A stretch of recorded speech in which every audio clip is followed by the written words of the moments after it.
ஆதிதுணை ஆதியே துணை ஆதியை அறிய குருவே துணை. மரளி கைதீண்டா சாலை ஆண்டவர்கள் மெய்மதம் மெய்மன ஞானம்.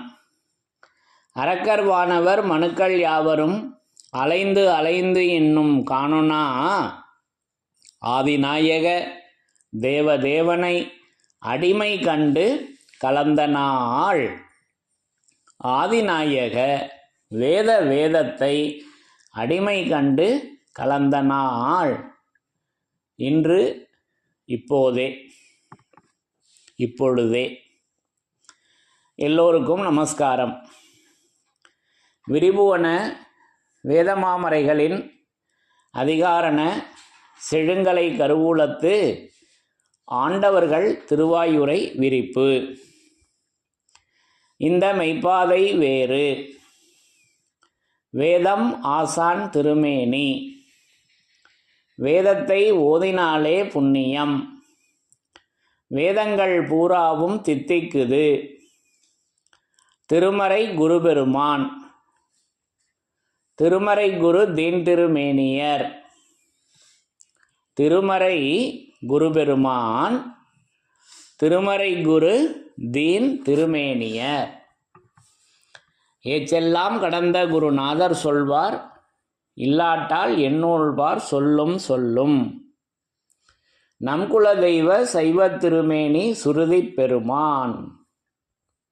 வேத ஏட்டில் எழுதியுள்ளதை படிப்பதன் பயன் இறைவனை காண்பதுதான்.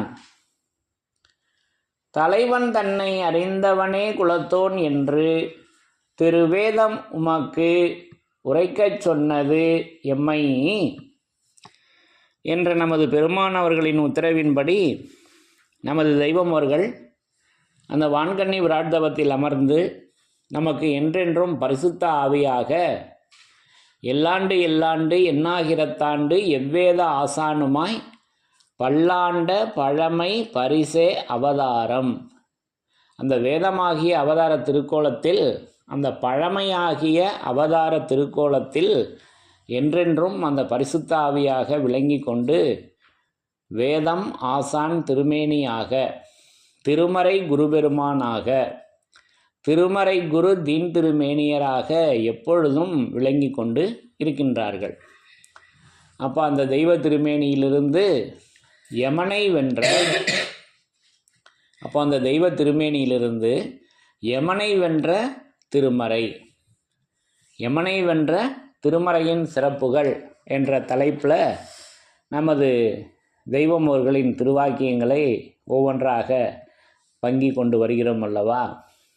அப்போ அதன்படி இந்த தலைப்பில் இந்த பதிவிற்காக நான் எடுத்துக்கொண்ட இன்றைக்கு இந்த பதிவிற்காக நான் எடுத்துக்கொண்ட திருவாக்கியம் நமது திருவருட்குரல் திருவாக்கியம் எண் 45 சாலை தமிழ் என்ற திருவாக்கியத்திலிருந்து ஒரு பகுதியினை எடுத்துக்கொண்டேன். பெரிய திருவாக்கியம்.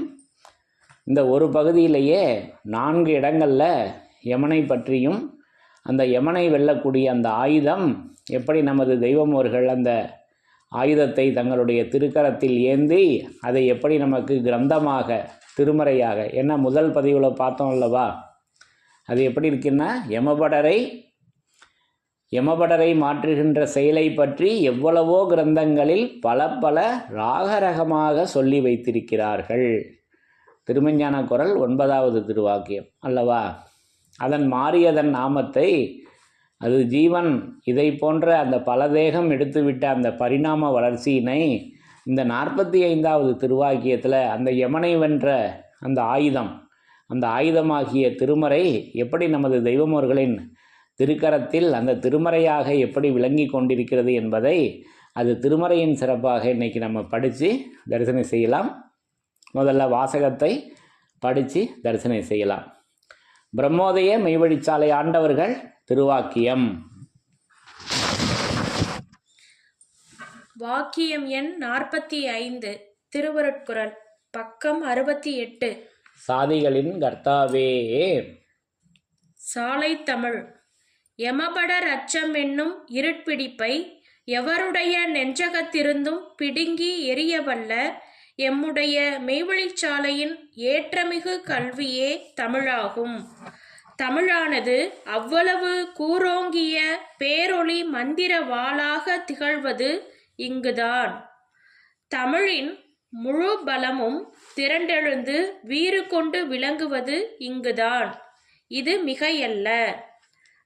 தமிழின் பலத்தை உள்ளது உள்ளபடியே சொல்லுகிறோம்.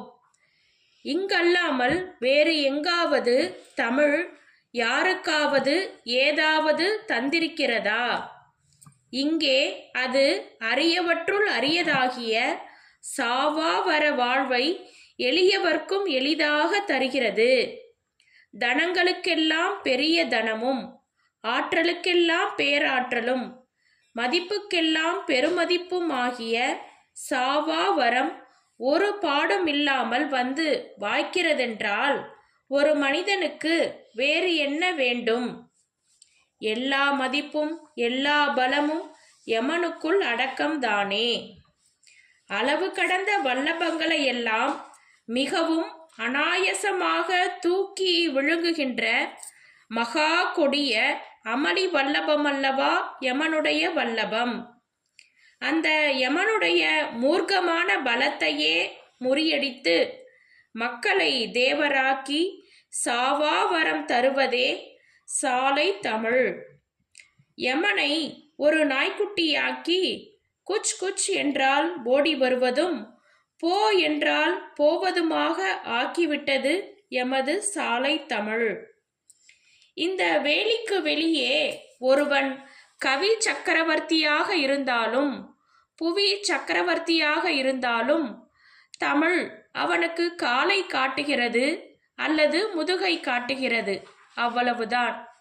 ஆனால் இந்த எல்லையில்தான், எம்மிடத்தில்தான் அது தன் முழு அழகையெல்லாம் காட்டி முடிவிலா முத்தி நடனம் செய்கிறது என்று இறைவன் திருவாய் மலர்ந்து அருளி உள்ளார்கள். சாதிகளின் கர்த்தாவே. அப்போ இந்த ஒரு பத்தி மிகப்பெரிய பத்தியாக இருக்கிறது. இதில் 4 இடங்களில் யமனை பற்றியும் அந்த யமனை வெல்லக்கூடிய அந்த ஆயுதமாக விளங்கும் அந்த திருமறையினுடைய சிறப்பை எப்படி மாரியதன் நாமமாக வழங்கியிருக்கிறார்கள் என்பதையும் பேசி வர்றாங்க. அப்போ முதலாவது எப்படி இருக்குது என்பதை படித்து தரிசனம் செய்யலாம். அப்போ சாலை தமிழ் எடுத்ததுமே சொல்லிட்டாங்க அந்த யமன் எப்படி இருக்கிறது என்றால், அப்போது யமபடர் அச்சமென்னும் இருட்பிடிப்பை, திருவாக்கியம் ஆரம்பமே எப்படி இருக்குது? யமபடர் அச்சமென்னும் இருட்பிடிப்பை எவருடைய நெஞ்சகத்திருந்தும் அல்லவா. அப்போது யமன் நம்மக்கிட்ட தாங்க இருக்காங்க, உன்னுள்ளேயே இருக்கிறான் என்று ஏற்கனவே நம்ம படித்து தரிசனம் செய்தோம் அல்லவா. யமன் யாருக்கிட்ட இருக்கா? நம்மக்கிட்ட தான் இருக்காங்க, நம்ம உள்ளேயே இருக்காங்க. கண்ணுக்கு தெரியாத அரூபத்தில் இருக்கான் அந்த யமன். அது எப்படி இருக்கான்னா, அது இருளாக இருக்காங்க, அது இருட்பிடிப்பாக இருக்கிறது. அப்போ அது இருளாக இருக்கிறது. அப்போ அந்த இருளில் பிரகாசத்தை தெய்வம் அவங்க ஆயுதமாக ஊடுருவ செய்கிறாங்க. அதுதான் அந்த பிரகாசம்தான் அந்த ஆயுதமாக, அது திருமறையாக, அது பேரொளியாக அது விளங்கி கொண்டிருக்கு. இப்போ அந்த இருள் என்பதை பற்றி நமக்கு இன்னும் மான்மீகத்திலெல்லாம் விரித்து வர்றாங்க. அதை அந்த பகுதி வர்றப்ப அதை படித்து தரிசனம் செய்யலாம். இங்கே நேராக சொல்லிட்டாங்க பாருங்கள், யமபடர் அச்சம் என்னும் இருட்பிடிப்பு. அப்போது நம்மளுடைய மனம் எதை பிடிச்சிருக்குன்னா இருளையே பிடிச்சிருக்குங்க. அருளை பிடிக்காம இருளையே பிடித்து கொண்டிருக்கிறேன் என்னுடைய இந்த பேய் மனம். அதனால தான் பேய் மனம்னு பேசி வர்றாங்க, பெரியோர்கள் பேசி வர்றாங்க. குப்பை தான் இருக்குது என்கிட்ட, ஏன்னா அதுதான் இருளை தானே பிடிச்சிருக்குது, அறிவை பிடிச்சில்ல, அருளை பிடிச்சில்ல. அந்த அருள் தானே அறிவாக இருக்குது. அப்போ அதை தான் இங்கே அது நெஞ்சகத்தில், அது உன் நெஞ்சகமாகிய நடுவீட்டில் இருக்கும் புதையல் புராதன சொத்து என்றெல்லாம் திருவாக்கியங்களில் நமக்கு அதை எடுத்து கொடுக்குறாங்க அல்லவா. அந்த நெஞ்சகம்னா உடனே நம்ம மார்பு பகுதி அல்ல, அந்த மனத்தை பேசி வர்றாங்க. அந்த மனம் இருளாகவே இருக்குது. இறைவனை அறியாமல் இந்த 5 அறிவு தேகத்தையே நினச்சிக்கிட்டு இருக்கு. ஆனால் உடல் எடுத்தது 6 அறிவு உடல் எடுத்து 5 அறிவு நுகர்ச்சியிலேயே இருக்குது பார்த்தீங்களா? அதை தான் அந்த இருட்பிடிப்புன்னு பேசி வர்றாங்க. அப்போ எடுத்ததுமே கொடுக்குறாங்க. அப்போது அந்த யமபடர் அச்சம் என்னும் இருட்பிடிப்பு, அதை பாருங்கள். அந்த நாமம் என்னும் யமபடர் என்பது என்ன அப்படின்னா, யமபடர் அச்சம், அது இடறி வீழ்ந்து அழிய என்றெல்லாம் நமக்கு அறிவறிவு பாடத்தில் உஜூதெல்லாம் கொடுக்குறாங்க. அதெல்லாம் பின்வரும் பகுதிகளில் படித்து தரிசனம் செய்ய போகிறோம். அப்போது யமபடர் அச்சம் என்னும் இருட்பிடிப்பை, அப்போது வளர்குழந்தை குமார பருவத்தில் இதை நம்ம ஏற்கனவே தரிசனம் செய்திருக்கிறோம் அல்லவா? யமபடரின் அச்சத்தினை கிளப்பி தடவி சந்நிதி இருத்தி வினாவிடையின் மூலமாக மனித மேம்பாட்டினை தூண்டி வித்தை அவித்தை என்னும் எழுச்சியினை பதிப்பித்து அந்த பதிப்பாகராக நமது தெய்வமோகர்கள் விளங்கி கொண்டு அன்றைக்கு துல திருமேனியில் இருந்தார்கள். இன்றைக்கு வேத திருமேனியில் அந்த பதிப்பாகராக அவங்க அந்த பாடமாக விளங்கி கொண்டு இருக்கின்றார்கள் அல்லவா? அப்போ யமபடர் அச்சம் என்னும் இருட்பிடிப்பை எவருடைய நெஞ்சகத்திருந்தும் பிடுங்கி எரியவல்ல எம்முடைய மெய்வழிச்சாலையின் ஏற்றமிகு கல்வியே தமிழாகும். பாருங்க, ஏற்றமிகு கல்வியே. நம்ம படிச்சுக்கிட்டு இருக்க உலக கல்வி இரக்கமிகு கல்வி. வாசகம் எப்படிலாம் கொடுக்குறாங்க பாருங்க. ஏற்றமிகு கல்வியே தமிழாகும். அதுக்கு பேருங்க சாலை தமிழ் அல்லவா? ஏற்றமிகு கல்வியே, அது மிகும், அது வேதமிகும், மேல் திசை கீழ்நாமக்காரர். இப்போ ஏற்றம், அப்போ அது வெற்றிமேடு அல்லவா? போன பதிவில் படித்து தரிசனம் செய்தோம் அல்லவா? யமனனுகா வெற்றிமேடு ஏறியே தீர்வான். அப்போது மெய்வழி என்றோர் மேடு கண்டெனவே முகப்பு பாவலையே கொடுக்குறாங்க. அந்த மேடாக அல்லவா நமக்கு மெய்வழி இருக்கிறது, மெய்வழிச்சாலை. இப்படி எவ்வளோ இடத்துல பேசி வர்றாங்க. அப்போ அது ஏற்றமிகு கல்வியே தமிழாகும். அப்போ அந்த தமிழ் தான் அந்த யமபடர் அச்சம் என்னும் இருட்பிடிப்பை மாற்றுகின்ற ஆயுதமாக விளங்கி கொண்டிருக்கிறது என்பதை அற்புதமாக இங்கே நமக்கு வழங்கிட்டாங்க. அப்போ அந்த தமிழ் தான் திருமறை. அப்போ அப்படின்னு எங்கே பொருத்தி காமிக்கிறாங்க? இப்போ இதெல்லாம் நம்ம ஏற்கனவே வேதத்தின் சிறப்பில் தவ்ஹீது மக்காமில் படித்து தரிசனம் செய்திருக்கிறோம். ஞாபகம் இருக்கா? அப்போ அங்கே என்ன சொல்லி வர்றாங்கன்னாக்கா, கேன்மகனே தமிழ் வேதம் அஜபா என்றும் இனிதான கேசரி என்று அறைவதுண்டும். கேன்மகனே ஹயாத் என்ற வேதபாடம், கிருபையுள்ள உஜூது என்பது அதுதான் ஆகும். கேன்மகனே தமிழ் வேதம் அஜபாவென்றும் இனிதான கேசரி என்று அறைவதுண்டும். எவ்வளோ பெரிய நாமம் அஜபா, ஹயாத். அப்போ இதை உங்கள் காது கேட்க சொல்லிவிட்டு ஹயாத்தாக தூளதேகத்தில் இருக்கிறோம். என்றைக்கும் அவங்க தூளதேகத்தில் தான் இருக்காங்க. அன்றைக்கு துல திருமேனியில் இருந்தார்கள். இன்றைக்கு துலதேகமாக வேத திருமேனியாக தூலமாக இருக்காங்க. அது மெய்ப்பொய்யும் பிரித்து காட்டும் வேதமே தூலமாகும். துல திருமேனி என்பது வேதமாகிய துல திருமேனியில் இப்போவும் இருக்காங்க. இப்போ 287 பேசி வர்றாங்க அல்லவா? இப்போ இதெல்லாம் நம்ம ஏற்கனவே வேதத்தின் சிறப்பில் தரிசனம் செய்திருக்கிறோம் அல்லவா? அப்போ அந்த சாலை தமிழ் அது அல்லவா தமிழ். அப்போ அதையே நம்ம அகில வளம் வரும் பருவம் ஆதி மான்மியத்திலேயும் அந்த தமிழை படித்து தரிசனம் செய்திருக்கிறோம். அப்போ நில்லாத நீர் சடை மேல் நிற்பது என்று தமிழ் வேதம். இப்போ நேராக வந்துருச்சா? 2 இடங்களில் அந்த தமிழை தரிசனம் செய்திருக்கிறோம். அந்த தமிழ் என்பது திருமறையாக, திருவேதமாக, நூலாக, கிரந்தமாக, ஆகமமாக, ஏடாக, சுருதியாக, வேதாந்தமாக விளங்கி கொண்டிருக்கின்றது என்பதை தவ்ஹீது மக்காம் மற்றும் அகில வளம் வரும் பருவம் ஆதிமான்மியத்தில் தரிசனம் செய்திருக்கிறோம் அல்லவா வேதத்தின் சிறப்புகளில். அப்போ நில்லாத நீர் சடை மேல் நிற்பது என்று தமிழ் வேதம் ஓதி வந்து கொண்டிருக்கும் சுத்த சத்தாகிய சத்திய வாக்கின் பிரகாரம். அப்போ நில்லாத நீர் சடை மேல் நிற்பது என்பதுன்னா நம்ம என்ன நினச்சிக்கிட்டு இருக்கோம்? அதற்கு மெய்க்கல்வி கலாசாலை முதல் திருவாக்கியத்திலேயே விரிப்பு கொடுக்குறாங்க. நில்லாத நீர் சடை மேல் நிற்ப வைப்பனவாகிய அறிவாகார பொருள் உணவுங்க. அறிவுக்கு ஆகாரமாகிய பொருள் உணவு, அது செவி உணவு அல்லவா? இப்போ இதெல்லாம் நல்லா விளக்கமாக பேச வேண்டிய வாசகமாக எடுத்து வச்சுருக்காங்க. நீர் சடை மேலே நின்ற அதிசயமும் என்று மூலபண்டார பருவத்திலையும் பேசி வர்றாங்க. அது என்ன என்றால் அது அறிவாகார பொருள் உணவு, அது செவி உணவாக இருக்கிறது அல்லவா? அப்போ அது தமிழ், அது வேதமாக இருக்கிறது, திருமறையாக இருக்கிறது. அப்போ எமபடர் அச்சமென்னும் இருட்பிடிப்பை எவருடைய நெஞ்சகத்திருந்தும் பிடுங்கி எரியவல்ல எம்முடைய மெய்வழிச்சாலையின் ஏற்றமிகு கல்வியே தமிழாகும். எம்முடைய மெய்வழிச்சாலையின் ஏற்றமிகு கல்வியே தமிழாகும். அப்போ அந்த கல்வியாக விளங்கி கொண்டிருக்குதுங்க அந்த திருவேதம், அந்த திருமறை, அது குருபெருமான் அல்லவா? ஆக இப்படி நான் அந்த யமனை வென்ற ஆயுதமாகிய அந்த திருமறையை, தமிழை நான் திருமறையாக நான் தரிசனம் செய்கிறேன் இந்த திருவாக்கியத்தில்.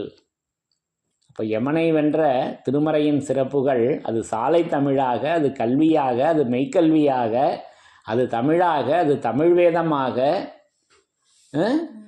அஜபையாக நமக்கு அதை எடுத்து வைத்திருக்கிறார்கள். இதிலேயே சொல்லிட்டாங்க. இன்னும் தொடர்ந்து பேசி வர்றாங்க.